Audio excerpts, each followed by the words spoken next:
Assalamualaikum warahmatullahi wabarakatuh.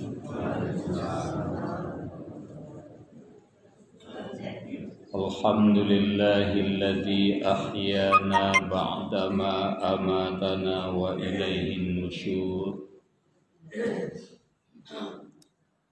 Rabbana adkhilna mudkhala sidqin wa akhrijna mukhraja sidqin waj'alna min ladunka sultanan nasira.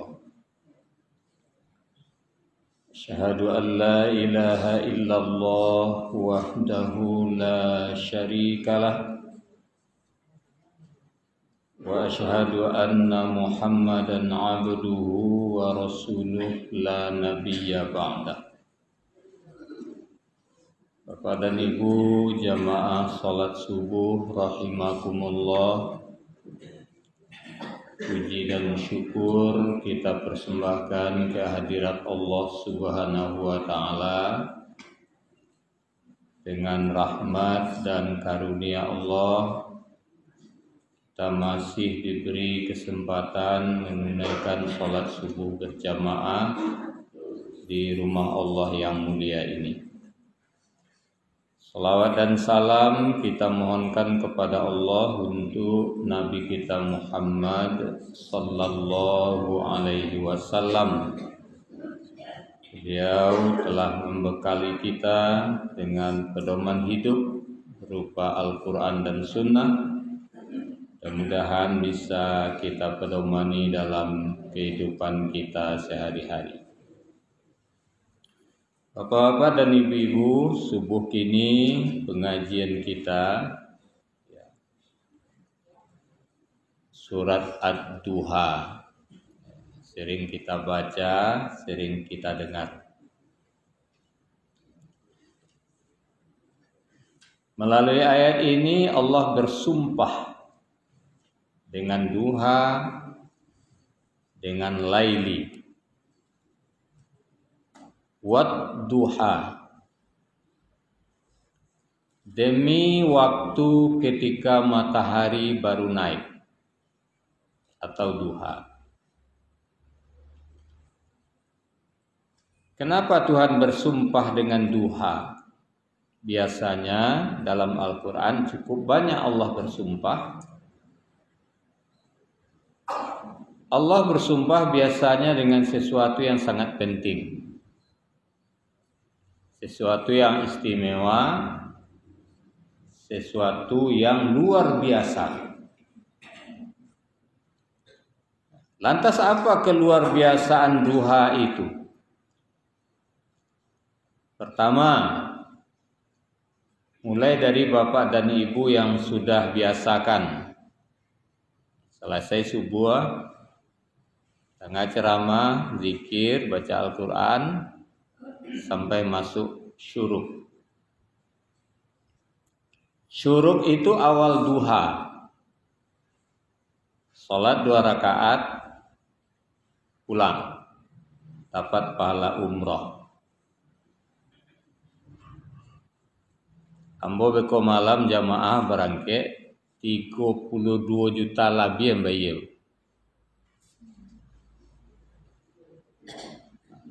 Harusnya Kak, saya 30 tapi dia harus ke Jakarta kini sadonya. Tapi salat subuh, dengar ceramah, zikir, masuk syuruk 2 rakaat, tak perlu bayar 32 juta dah. Dapat pahala umrah. Kemudian yang kedua, salat duha itu melancarkan urusan, menyegarkan pikiran. Kok bare pikiran banyak nan dipikiran, rumi karajo, dengan salat duha akan dibantu oleh Allah. Jadi makanya di masa saja kita luangkanlah waktu untuk salat duha. Sudah itu nan ketiga, salat duha itu melancarkan rezeki. Murah rezeki dia. Tapi kalau jarang sholat duha, susahlah. Kalau biasa sholat duha, Allah akan bukakan banyak pintu rezeki. Ada saya. Karena pintu rezeki Allah itu tidak satu. Kita akan diberi rezeki oleh Allah dari pintu malah yang tidak pernah kita duga. Tidak disangko-sangko. Nah, itu yang duha. Jadi makanya Allah bersumpah dengan duha. Sudah itu yang kedua, wal-laili idza saja. Dan malam apabila telah sunyi. Nah, jadi dibunyian oleh Allah malam apabila telah sunyi. Berarti alun masuk ketika maghrib dia. Alun masuk ketika isya lain. Alun masuk ketika orang masih banyak berkeliaran lain. Tapi ketikalah sunyi. Maka maksudnya separuh malam sampai subuh.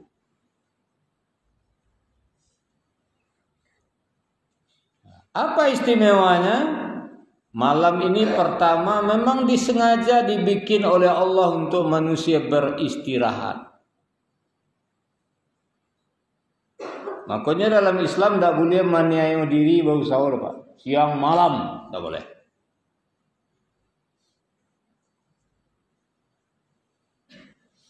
Ada hak dari jasad awak kau untuk beristirahat. Kadang-kadang awak tidak menjadi perhatian. Dia asik-asik. Kalau lay kebaikan, kalau lay untuk kebaikan masih lumayan, Bu. Tapi untuk hal-hal yang tidak berguna, apalagi maksiat malam di pegunungan, itu ndak awak senengka sansaru dia. Nagari ke sansaru dia. Ambo rasul lay untuk nanelok waktu malam ambo habis. Lay sakit-sakit je badan.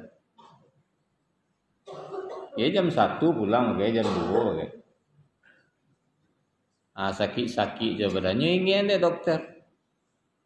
Itu hak badan untuk istirahat, Bu ya. Agian hak. Yang 10 lalu dah itu. Makanya badan tu jam 10 lalu gitu ya, Bu. Hati itu, liver itu mulai dibersihkan. Disterilkan. Jadi kalau pegunungan saja, nampak yang banyak penyebab penyakit liver itu kecilnya batanggang.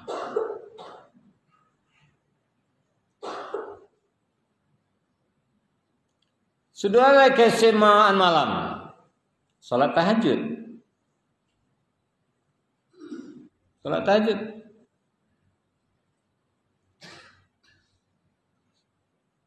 Salat di saat manusia lain sedang tidur.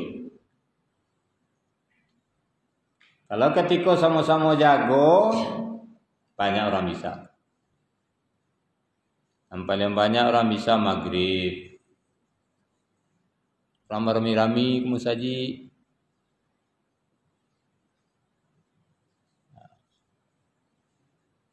Yang paling bare Isya subuh. Yang paling baik Isya, ya kita cari saja jamaah kan memang tak itu. Maghrib rami, zuhur rami, asar rami, Isya mulai kurang. Subuh di awak kini alhamdulillah. Padahal subuh gue istimewa.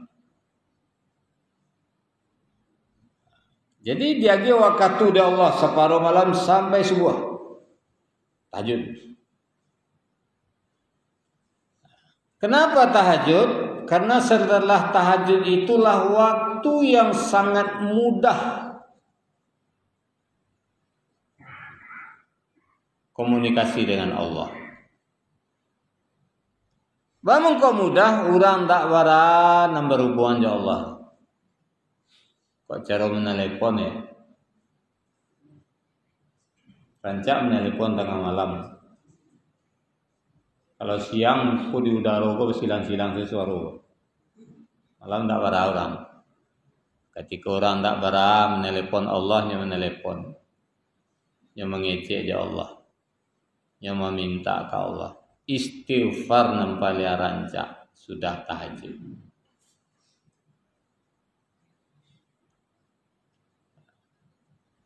Kemudian apa dan ibu? Tahajud tu sampai sebelum subuh masih bisa. Kalau lita kaja pamonya jago jam mampe. Lita kaja laksanakan. Atau gak terlambat lalu seketik tahajud dulu baru lalu lewat separuh malam masih bisa. Dalam sebuah hadis Nabi yang lain apa ada ni buat kerja Nabi? Afsus salam wa at'imut ta'am wa sallu bil laili wan nasu niyam tadkhulul jannata bisalam. 3. Afsus salam, tebarkan salam. Wa at'imut ta'am, beri makan orang butuh makanan. Wa sallu bil laili wan nasu niyam, sembahyang tengah malam ketika orang lain sedang tidur. Tadkhulul jannata bisalam, kamu akan dimasukkan ke dalam surga dengan selamat. Nah, makanya Allah bersumpah dengan malam. Wal laili iza saja, demi malam apabila telah sunyi. Kemudian ayat surat Ad-Duha ini apa dan ibu juga menyemangati Nabi di saat Nabi banyak persoalan. Di saat Nabi agak bingung pikiran beliau, agak resah pikiran beliau. Yang beliau pikirkan apa? Bukan ekonomi, bukan kesehatan badan, tapi memikirkan waktu itu beliau belum mendapat petunjuk yang sesungguhnya. Siapa yang menciptakan alam ini? Siapa Tuhan kita? Begitu besar nikmat yang diberikan oleh Allah kepada kita, apa yang harus dilakukan terhadap yang memberi kita nikmat? Sehingga kata Allah, ma wadda'aka rabbuka wa ma qala, Tuhanmu tidak meninggalkanmu wahai Muhammad. Tuhanmu juga tidak membencimu. Tidak usah rusuh. Jadi Nabi ketika galau itulah Bapak, galau cik orang gini ya, pergi berkhalwat ke Gua Hira, bersembunyi, berdiam diri, merenung. Sudah itu kata Allah, walal akhiratu khairul laka minal ula, dan sungguh kemudian itu lebih baik bagimu daripada yang permulaan. Engkau akan menjadi orang yang lebih baik, Muhammad. Akan engkau dikasih, engkau akan orang yang dicintai Allah, engkau akan diberi petunjuk, engkau akan diangkat menjadi pemimpin besar dunia. Wala sawfa yu'tika rabbuka fatarda, dan sungguh kelak Tuhanmu pasti memberimu karunia. Akan diagi ada Allah karunia untuk engkau. Akan diagi ada Allah ke engkau nikmat besar. Nah, nikmat besar itu Islam.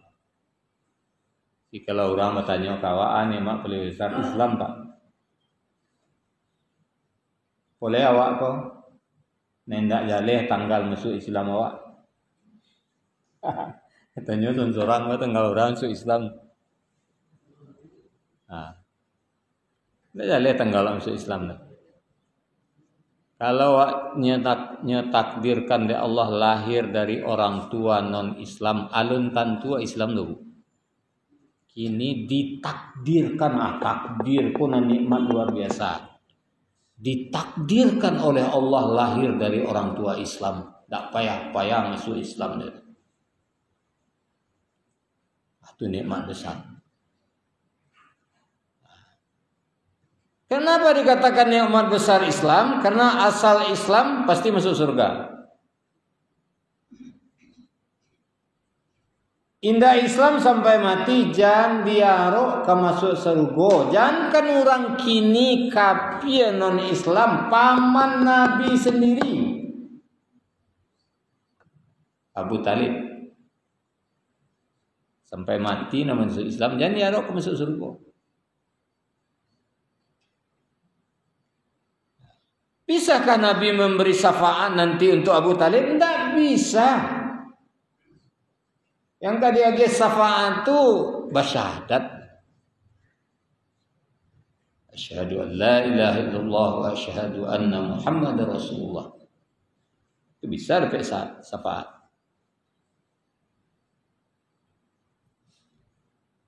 Sajaya orang Islam kok iyo bedo wana kesalahannya, ya sok narkodo. Itu masuk surga kemudian. Kalau ndak Islam ndak ada cerita dah bu. Khalidina fiha abada. Kekal. Jadi nanti Muhammad engkau akan luar biasa. Kau akan dapat nikmat karunia yang luar biasa. Ya Allah. Alam yajidka yatiman fa'awa. Wa wajadaka dhallan fahada. Wa wajadaka 'ailan fa'aghna. Bukankah dia mendapatimu sebagai seorang yatim? Jadi memang diingin oleh Tuhan. Muhammad kok yatim? Tidak orang sanang. Kok bapak dan ibu-ibu ini kok anak sanang? Kok tidak bersuara jawab apa? Dalam kandungan baru bapak lah mati. Ketek baru emak lah meninggal. Muhammad. Apa mungkin ingin Allah takaiko? Supaya anak-anak yatim tidak pesimis dalam hidup. Anak-anak yatim tidak boleh minder. Nabi Muhammad yatim tapi akhirnya imamul anbiya wal mursalin. Pemimpin seluruh nabi, pemimpin seluruh rasul. Indah ummah Isa Muhammad pemimpinnya sadunia dari Nabi Adam sampai kiamat. Muhammad pimpinan tertinggi. Jadi walaupun yatim, tapi tidak pernah putus asa. Tak pernah minder. Kemudian kata Allah, dia mendapatimu sebagai seorang yang bingung. Koknya nan bingung. Tapi bingungnya bukan seperti orang kini. Orang kini banyak bingung, teler. Solo banyak anak-anak muda ketek, bujang tanggua, mai solem kerja pak. Di Solo kok. Kamu pernah monitoring ke sebuah tampe yang tinggal, yang dilaporkan orang di situ ada berbagai macam anak muda lah malam. Sebuah bangunan tinggal, bocek.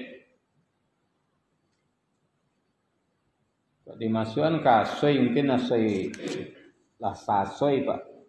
Bungkuih lem kambing mau orang.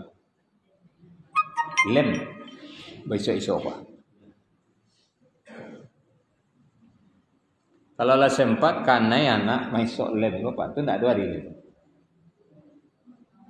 Itulah candu tu mah. Tunggu sila narkoba ujung ale. Sansaro itu jadi. Jadi kalau tidak hati-hati banyak anak SD-nya kalau tidak hati-hati apa? Harus awasi. Anak awak pulang sekolah SD, SMP, SMA. Cuba pada ibu ketikanya bermain di luar paresut tasnya.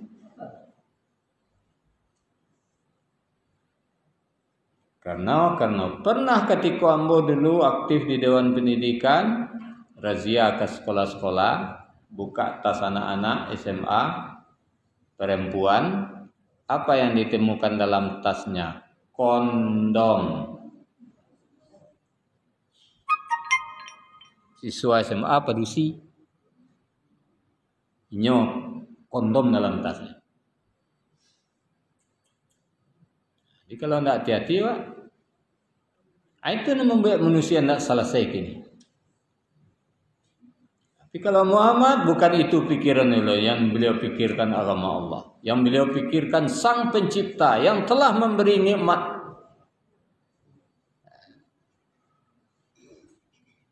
Kemudian kata Allah, dan dia mendapatimu sebagai seorang yang berkekurangan, lalu dia memberimu kecukupan.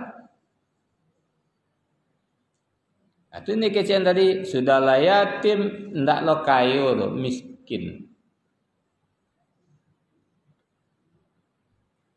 Namua paman malia kakek maliaro mujua.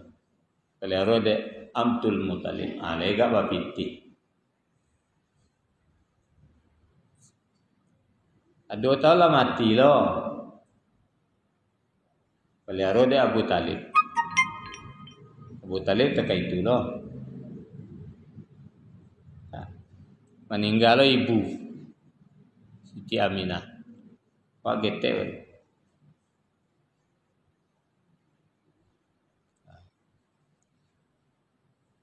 Payah Nabi.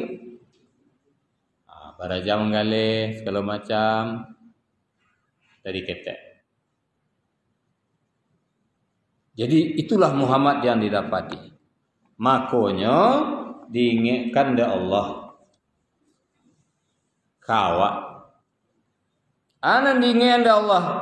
Maka terhadap anak yatim janganlah engkau berlaku sewenang-wenang.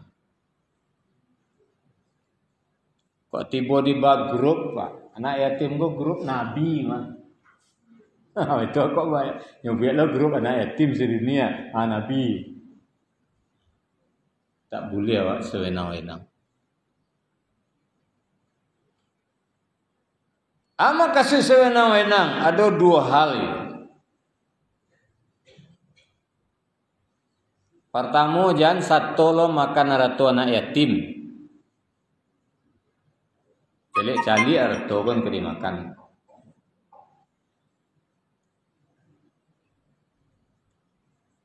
Itu ndak tanggung deh. Dosonya ndak sama jo. Gadang doso pada koruptor lebih negara dan peko hak anak yatim.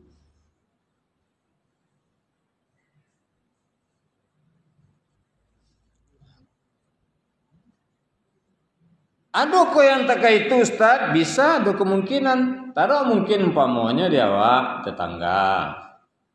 Nyerake Jawa, do je lah buang family. Meninggal apa? Meninggal maknya. Harap tole banyak. Anak kita ketek. Abar abu yang meliaro apa?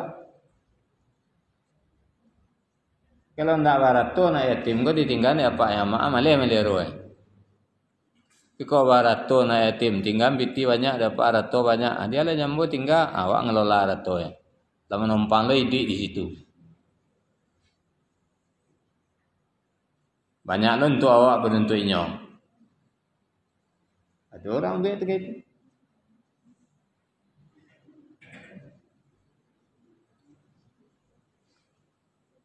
Ada je orang yang minta-minta. Untuk anak yatim mereka pintunya.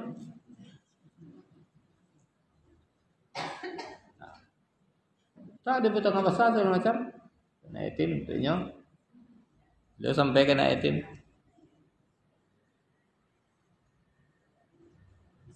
Jadi makanya Bapak dan Ibu kini kan masuk prihatin juga sebenarnya. Panti masih belum aktif lagi ya. Nanti tunah sawah dan jalan lagi kini lihat. Sementara dia punya sawah yang menghasilkan 3 kali setahun. Kemudian dia punya ruko yang disewakan, punya petak. Kok banyak pikir dengan itu Bapak Ibu? Anak panti kok bisa ikut? Jawab, kini kok dicari banyak panti kan lagi makan anak yatim saja. Tinggal anak yatim lagi makan pergi sekolah belum di situ kan. Padahal asrama samui pesantren jadi itu kadi pangannya ndak. Pemapal Qurannya ndak. Bisa fis 30 juz keluar dari panti. Nyatonya di banyak tempat. Dari sekedar numpang lalu dia makan itu saja. Tapi prinsip jangan sekali-kali kita memakan hak anak yatim yang bukan hak kita. Termasuk sewenang-wenang nalai. Ya di ayat yang sebentar yatim apa anda yang yatim itu tangka anak yatim kaya. Baca ya nak yatim tangka. Anda apa mati baca cerita kayak itu. Anak yatim itu anak awak. Kalau nakal berarti awak salah. Semenjak bapaknya meninggal, seluruh bapak-bapak yang ada di sekitar itu bertanggung jawab sampai ke akhirat. Semenjak ibunya meninggal, ibu-ibu yang ada di sekitar itu bertanggung jawab sampai ke akhirat. Idrinya, sekolahnya, ibadahnya. Kalau nak sembahyangnya tanggung dosa dari tetangga. Tak bisa di apa-apa saya yatim no. Di hari-hari saja. Nyingian dari Nabi. Saya kecil Nabi dengan orang yang memelihara anak yatim. Takahiko bisu di akhirat. Rapiknya dake bersama nabinya nanti dalam surga orang dan memelihara anak yatim. Itu dia. Jadi dalam surah 2 aku inti 3 ayat terakhir. 3 ayat terakhir. Ikut cek anak yatim. Yang kedua kecek Allah. Wa ammas sa'ila fala tanhaq. Dan terhadap orang yang minta-minta jangan engkau menghardiknya. Kondak ka dia dan dia hari lo orang minta sedekah tu.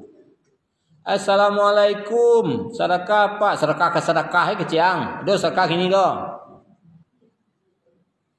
Yang tak ka dia mengadi hari lain no. Walaupun tukang minta sedekah banyak lo akak gini Pak.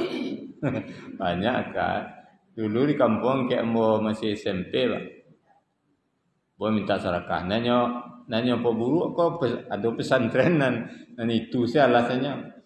Mas sekolah pesantren tu Pak. Itulah. Kau kami makan lalu dibawa dari orang makan semua ya. Tak sedekah mah. Bunti aja. Sudah makannya lah kasih kadang Dah makan dah kecek gaya tu. Kia. Mumpung lagi kemari kia. Sekali merengkuh dayung 2-3 pulau terlampau. 2 stek kia celah doa. Ndak pandai macam doa Pak pesantren ada. Kita buka. Tak takkan ini kecilnya dari pesantren tu ndak pandai macam doa dah. Kan banyak juga kan tu. Jadi walaupun demikian tiba kalau ndak berkenan doa padanya badago kuat kerja minta sama maleh magi ya. Jangan dihardi. Maaf dulu ya. Aja sanatinya. Sudah itu yang ketiga lah. Wa amma bi ni'mati rabbika fahaddits. Terhadap nikmat nan banyak awak terima ko syukuri kepada Allah. Kalau disyukuri nikmatnya tambah dari Allah. Sehat awak syukuri tambah sehat juga awak. Aratua syukuri nya tambah jo. Tentram jiwa ko, tanang hatiku disyukuri tambah tanang.